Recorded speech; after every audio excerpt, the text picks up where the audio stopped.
This is Robert Kraft, and I'm your host on SNN.Network and for the Planet MicroCap Showcase Virtual Investor Conference 2020. And I'm really excited to introduce to you guys one of our virtual keynote speakers. I just recently had him on my podcast, Planet MicroCap Podcast, and he is incredibly insightful, has so much information to give, especially covering what we're going through right now. So without further ado, I'd like to introduce Mr. Dan Rasmussen.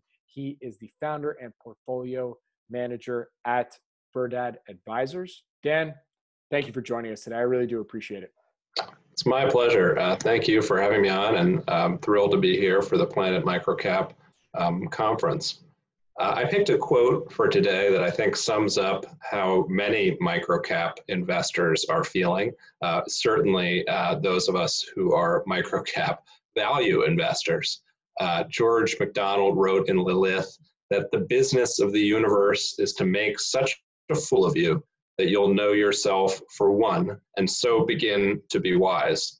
And I think that many of us, myself included, feel like the universe has made a fool of us. The research that we've done, the diligence that we've done, the hours that we've spent, have turned almost every microcap equity investor into a money loser over the last few months as this crisis has emerged. Years of good decision making, years of research made to look foolish in about a month and a half, maybe a little bit longer.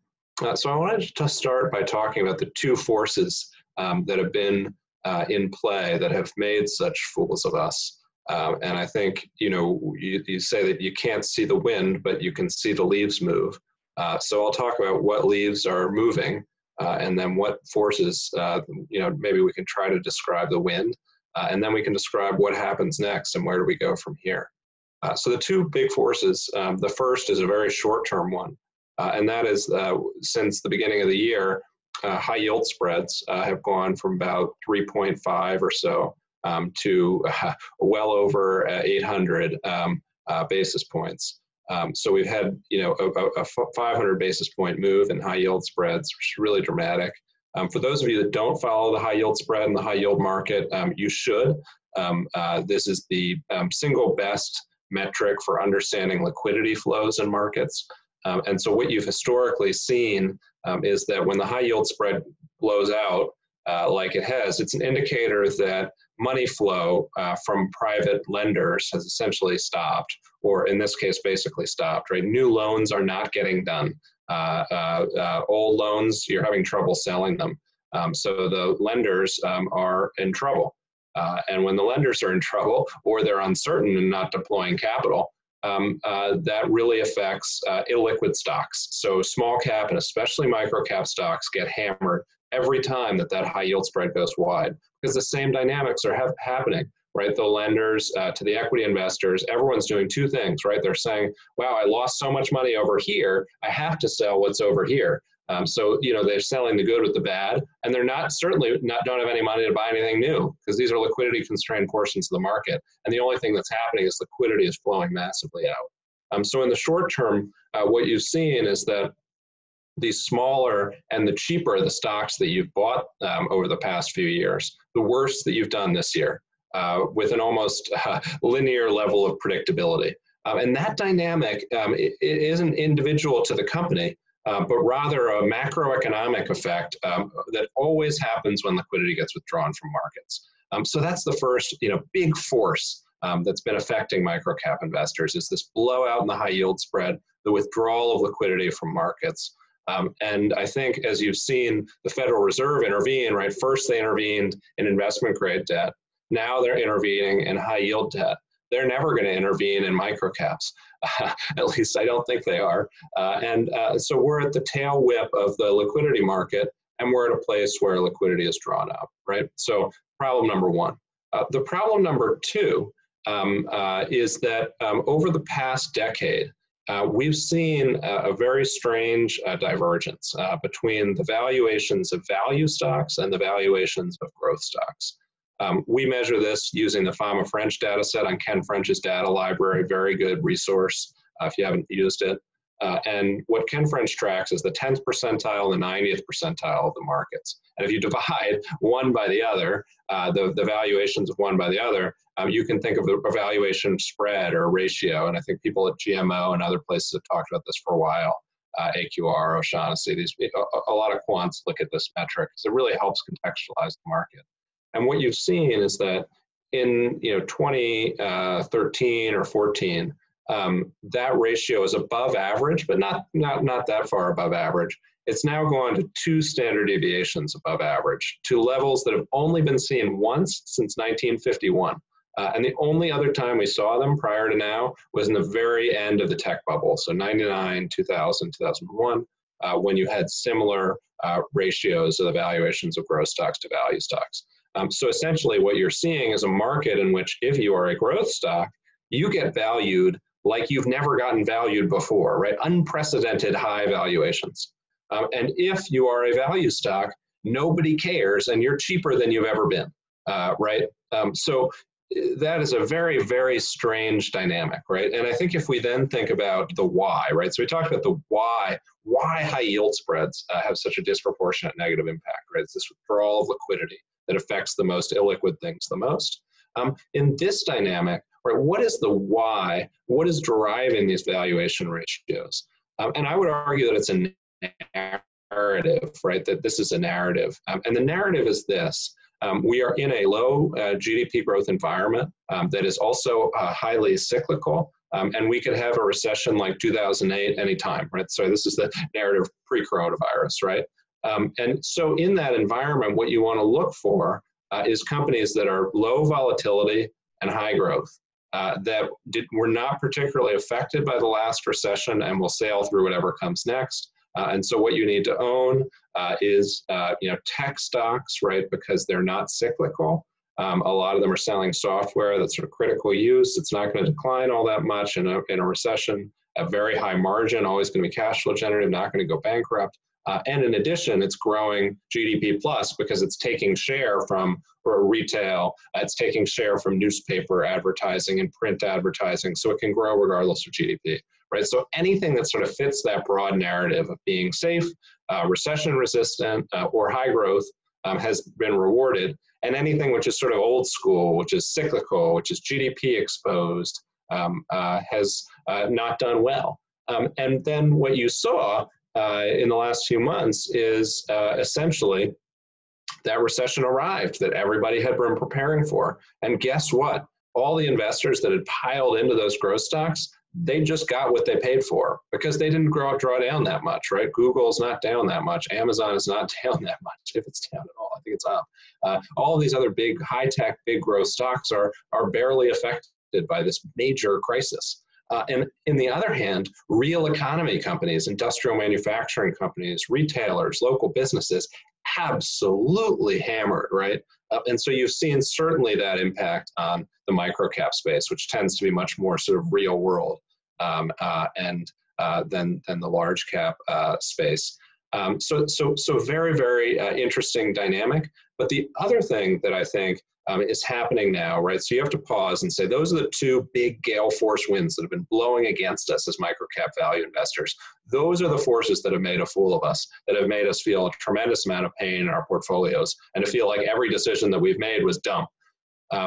So what is the ray of hope? And the ray of hope, and the thing that I think is really important to focus on at this moment in particular, right, is that those winds don't always blow the same way. In fact, the winds blow one way and then they blow the other. Right? These are mean reverting time series, right? And so what you have seen in the past is that high yield spreads normalize, right? There's never been a time that they haven't gone down after they've gone up. At some point, the high yield market's going to reopen, right? At some point, lenders are going to start lending again, right? The other thing that's going to start happening is at some point, and this is, I think, much sooner than people anticipate, right? The thing about cyclicals is that they get whacked coming into recessions, and then they cycle back up coming out of recessions. So the only time you're going to see a truck parts manufacturer grow faster than Amazon is in the 12 to 24 months from the bottom of a recession back to normal. And then that truck parts manufacturer, that boring microcap that you really, really like, and you know the management team and you've done all the work on, and nobody's liked it for years because it was growing at 1 or 2% with huge risk to drop 60% this year, all of a sudden grows 120% in a year. And as it grows, you get a whipsaw back up of the market cap, right? At the same time as that liquidity is flowing back into markets. So both the liquidity flows and the valuation ratios, right? Because remember, if you are paying for growth stocks because they protect you during a recession, right? You just got that payment, right? You've been paid, right? So reset the clock now because we're in a different economic environment than we were 3 months ago. And now I think what we have to think about is that the time right now is to rotate into precisely the things that have not worked, right? To rotate into the smallest, cheapest stocks that have the most chance to rebound and in fact, earn back all of the losses that they've made over the past few months and even years, especially relative to large growth stocks, which are priced still for perfection, despite a very imperfect world. So what have we found? We did a 2-year study in what works in these types of crises, right? What do you want to look for, right? So let's say you're already sold on wanting to invest in microcaps and wanting to do research on these individual companies. What should you be looking for? And the answer is that there are a few key things that you want to focus on, right? The first is valuation. Valuation is very important. It's always important, except the last few years when it hasn't been important at all. And in fact, the opposite of valuation has been important. So if you bought things at 20 times sales, you did a lot better than if you bought things at 20% free cash flow yield. And again, the universe sometimes makes a fool of us. But over the long term, it's been true that valuation does matter. And in these times of crisis, valuation especially matters. So if you think about starting from buying small and illiquid stocks, which are naturally going to benefit as liquidity returns to markets, and as you also want to be betting on the value stocks because those are the ones that are going to benefit as those valuation ratios mean revert. So the next thing that you want to focus on, so you want to buy small and illiquid, you want to buy cheap. The next thing is you want to buy firms that do not go bankrupt. Okay, so you're in the middle of a crisis. What do you not want to do? Don't buy things that go bankrupt. It seems really obvious, right? But of course, we all make that mistake as value investors of buying stuff that just ends up being so crappy it keeps going down. You know, the value traps are value traps for a reason. You get seduced by the multiples, and you don't assess the fundamentals of the business. So 3 simple metrics to look at, right, in assessing business quality. Really, really simple. Does it have positive net income? Okay, very, very important. Companies with positive net income rarely go bankrupt. Second thing is positive free cash flow. Companies that have positive free cash flow rarely go bankrupt. Companies that have both positive net income and positive free cash flow very rarely go bankrupt, right? So you're putting yourself in a situation where you're going to win if you're buying companies that have positive cash flow, positive net income, and are valued at reasonable ratios relative to that positive net income and relative to that positive operating cash flow. And the next is I think, another metric which is really important, especially in these times, and is not one that we talk about all that much, but you need to use some sort of return on equity metric. You can use a whole range of them, but you need to divide an income statement metric by a balance sheet metric. So you can divide net income by book equity. You can divide revenue by total assets. You can divide gross profit by total assets. You can divide EBITDA by total assets. You can divide any of those things by book value, right? Any income statement thing divided by any balance sheet thing. And you want to look at that ratio in comparison to other companies in the same industry and companies in the market as a whole. And you want to buy companies that have good, relatively high returns on equity and returns on assets. And you really don't want those numbers to look lower than that company's cost of capital, right? So, you know, if some company has a 2% return on equity or a 3% revenue divided by assets, right? You got to be worried, right? Because that is a melting ice cube. That is a value trap. The risk of bankruptcy actually is high, right? Because if you think of a lot of, bankruptcy is looking at the value of someone's assets. Well, if someone's assets generate, $50 of revenue for every $100 of assets, and someone else's generates $2 of revenue for every $100 of assets, which do you think the bank's going to like better, right? The bank's going to say those $100 of assets on the $2 of revenue aren't worth $100, right? They just aren't, right? Because in our world, everything else is at 50, right? So you've got to be thinking the same way the lenders think, right? Are these assets worthwhile? Is the balance sheet good? And the way to think about that, again, is compare an income statement metric to balance sheet metric. So those are the big things to look for. I would note one additional one for U.S. investors, which is not so fundamental, but look at short interest, okay? If a lot of shorts are shorting it, don't buy it. Spend your time elsewhere, right? Just look somewhere else and move on. It's the best possible risk metric you can use in investing in U.S. stocks is the short interest. It's a wonderful tool. There are those that decide to bet against the shorts. I'm not brave enough to do that or smart enough to do that, and I don't think that you should be risking that either. So I think to summarize, right, our research, and we looked at every single crisis that looked like this type of crisis. So high yield spreads over about 650, right? Spreads again over 800 today. So we're in the middle of a big crisis. We looked at every single one of them since 1970. There are about 10 of them.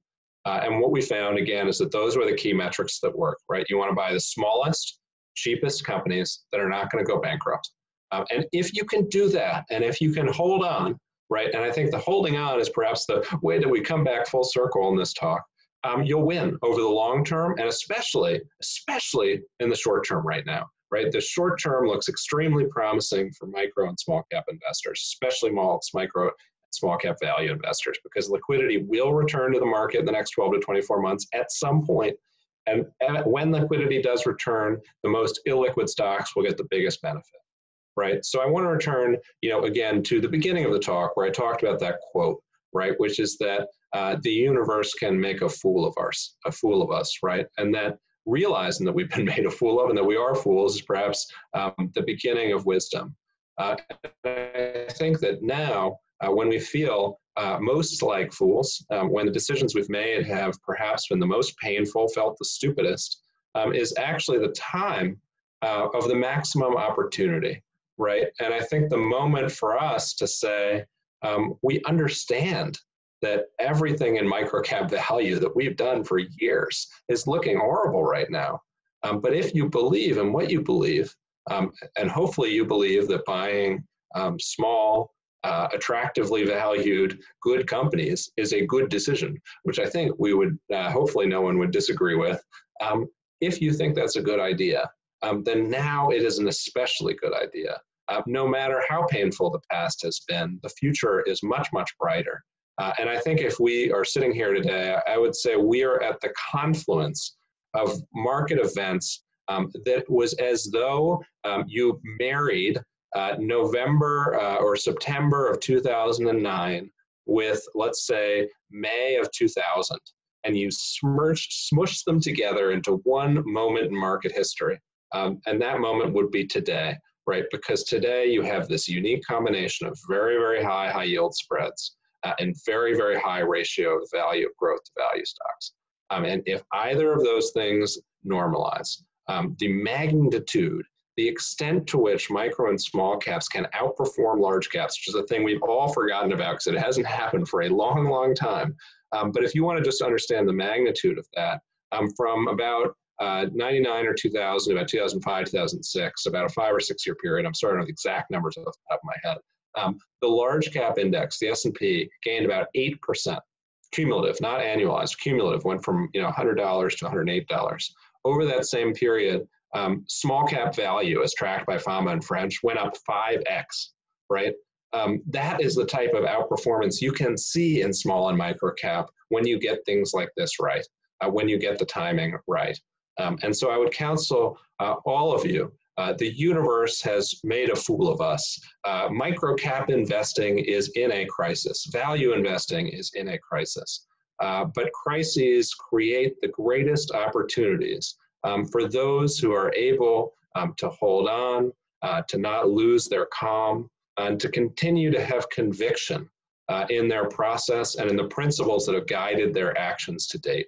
Now is not the time to veer from your principles. Now is not the time to say, maybe I should make an exception to what I'm doing and just buy Amazon.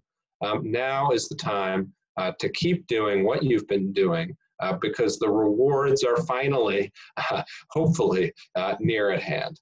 So thank you so much for having me on. It's been such a pleasure to join you for this conference, and hopefully next year we'll be in person. Dan, thank you so much for joining us. I really do appreciate it. And where can everybody go and find more information about you and Verdad Advisors?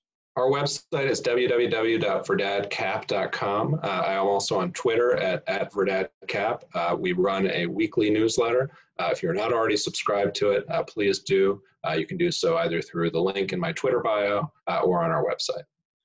Dan, thank you so much again. I really do appreciate you joining me, and stay safe. And I look forward to seeing you in person soon. You too. Thank you.